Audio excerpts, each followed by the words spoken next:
For 5 years, my daughter and I lived under my parents' roof. I paid rent, I bought groceries, and I secretly paid their mortgage to keep them afloat. But the second my pregnant, golden child sister decided to move back in, they tossed my daughter and me onto the street without a second thought. They thought I was just an inconvenience they could get rid of. What they forgot was that I was the only thing standing between them and foreclosure. Life as a single mother is a tightrope walk over a canyon of uncertainty, a constant balancing act of budgets, bedtimes, and a heart that's learned to beat for two. For the last 5 years, that's been my reality. It's been me and my daughter, Lily, a tiny, fierce beacon in my world, standing against everything. I made the choice to walk this path alone before she even took her first breath.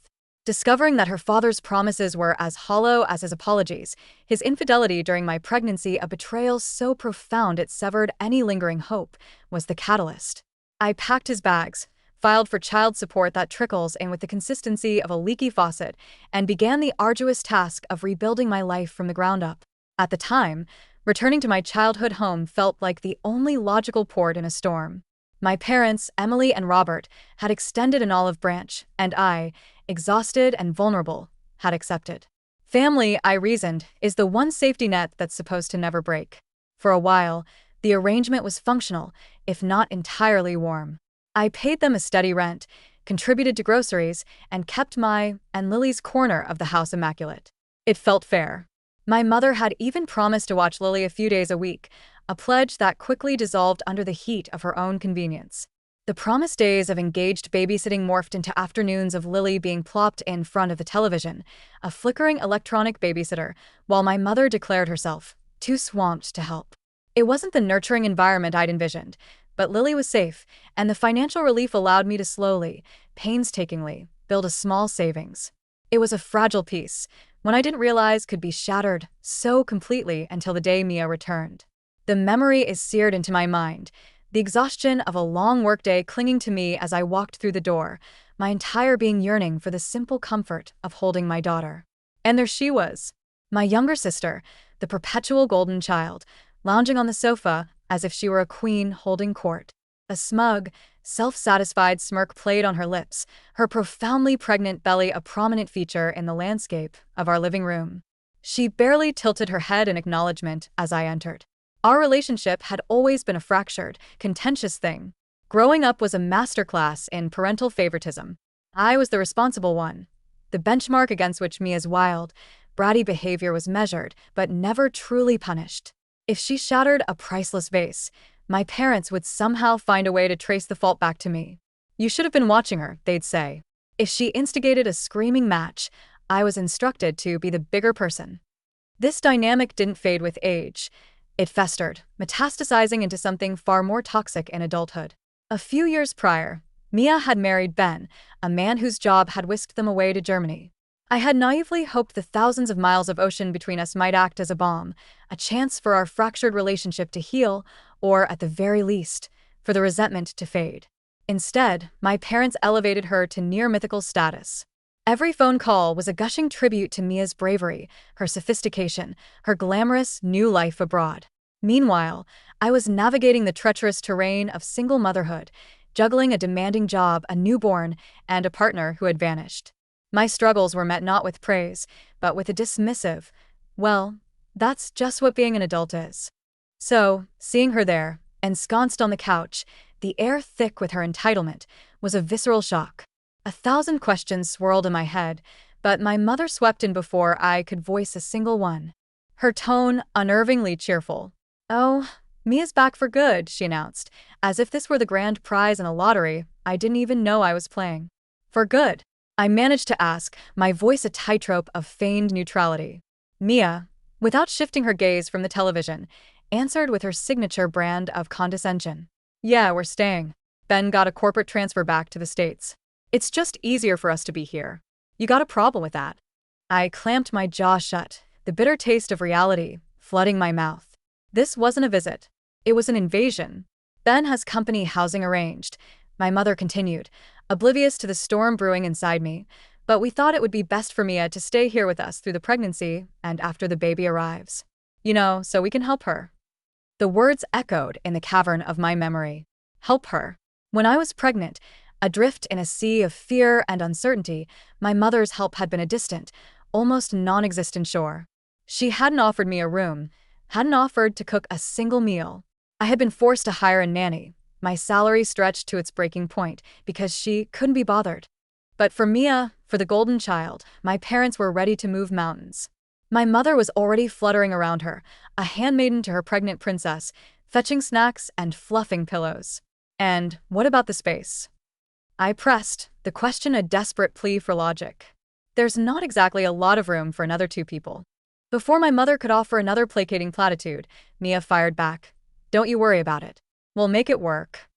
Her tone was a dismissal, a clear signal that my comfort and Lily's were irrelevant variables in her equation. In Mia's world, this was her house now, and we were just squatters. My mother waved away my concerns with a flippant, "Oh, we'll figure something out. Don't you stress." That night, sleep offered no escape. I lay in bed, a cold dread coiling in my stomach. Mia hadn't changed. She was the same manipulative, self-absorbed person she had always been, armed now with the ultimate trump card, a baby. And she was about to commandeer the only sanctuary Lily and I had left in the world. The shift in the household was immediate and absolute. Mia's pregnancy became the sun around which my parents' world revolved. My mother became her personal chef, her chauffeur, her lady-in-waiting, anticipating every need before it was even spoken. Special meals appeared for Mia, while I was left to fend for myself. My dad, a man of few words, would spend hours in deep conversation with her, mapping out the baby's future, sharing nostalgic stories of a childhood in which I was apparently a minor character. Lily and I became ghosts haunting the hallways of our own home. Mia's belongings bled into every corner of the house, her clutter a physical manifestation of her takeover. One evening, as I was cleaning up the living room, she had the gall to say, "You should really be more grateful. Mom and Dad are doing you a huge favor by letting you stay here." The audacity of it, coming from someone who had never worked for a single thing in her life, was breathtaking. I started to suffocate, the walls of the house closing in on me. No amount of rent I paid could buy me a voice, could buy me a legitimate place in this family. I was a tenant in my own history, and my lease was about to expire. The descent into chaos was swift. Within a week, it felt as though Mia had been running the household for years. She treated our parents like servants, and they, blinded by their blatant favoritism, seemed to relish the role.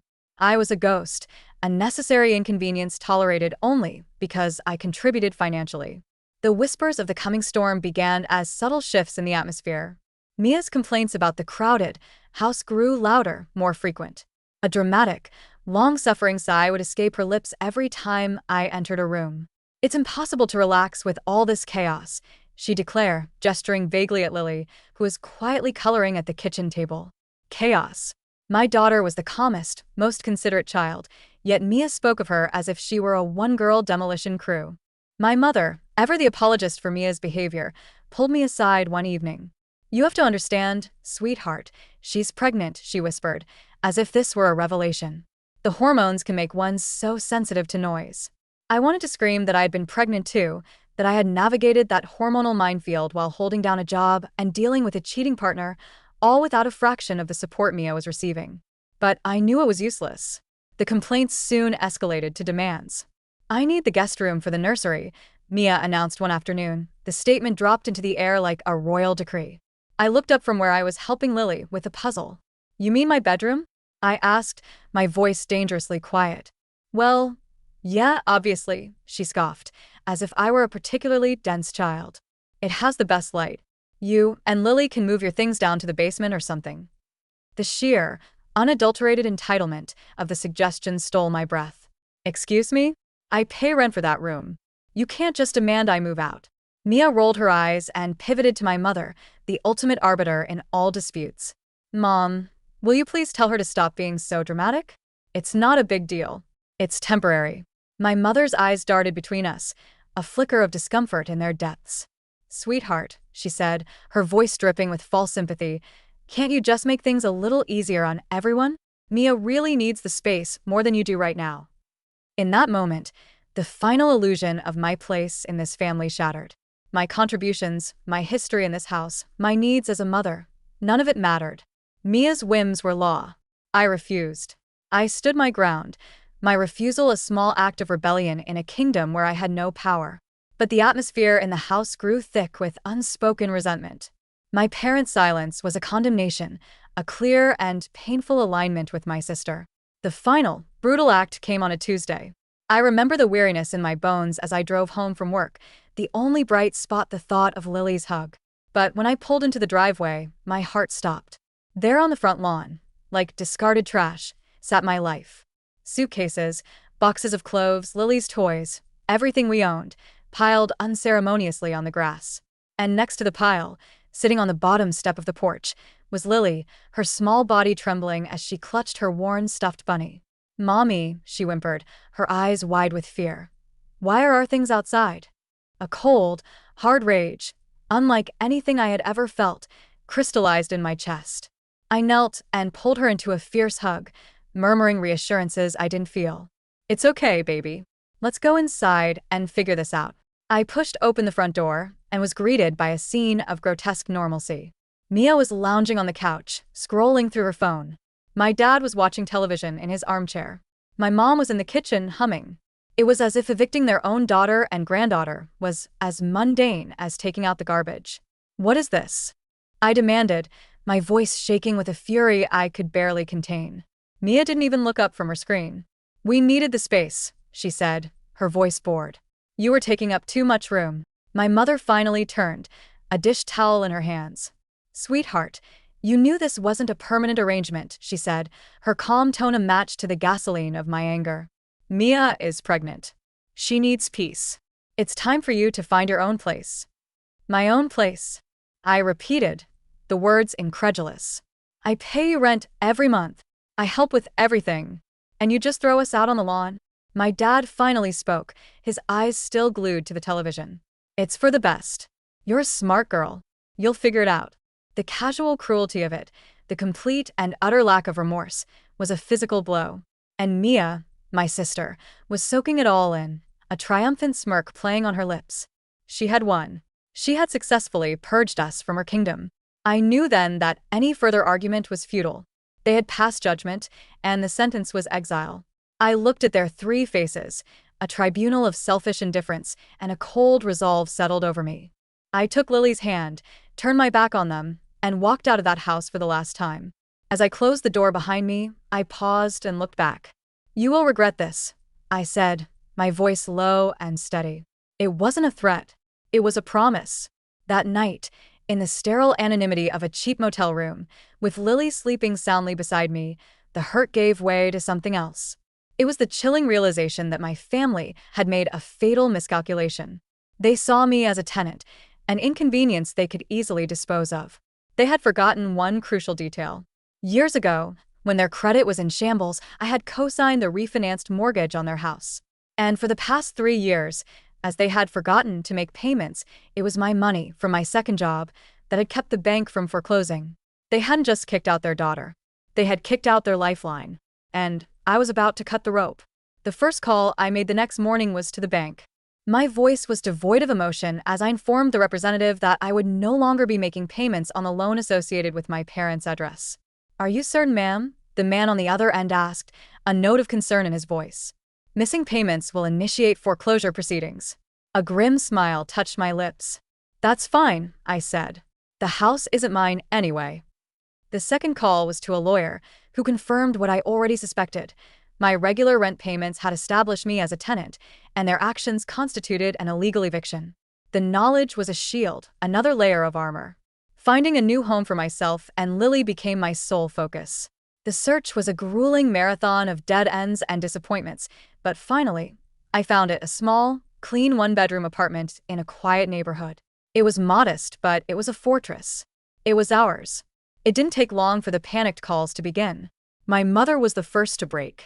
"How could you do this to us?" she shrieked into the phone. "The bank sent a letter. You're putting so much stress on Mia." I laughed, a bitter, hollow sound. "Stress? You mean the kind of stress I felt when I found my 5-year-old daughter and all of our belongings on your front lawn? Funny how that didn't seem to concern you." Her tone shifted to desperate pleading, then to guilt. "Your father's pension is nothing. We'll lose the house. Is that what you want?" "Yes," I said, The word a cold, hard stone in my mouth. That is exactly what I want.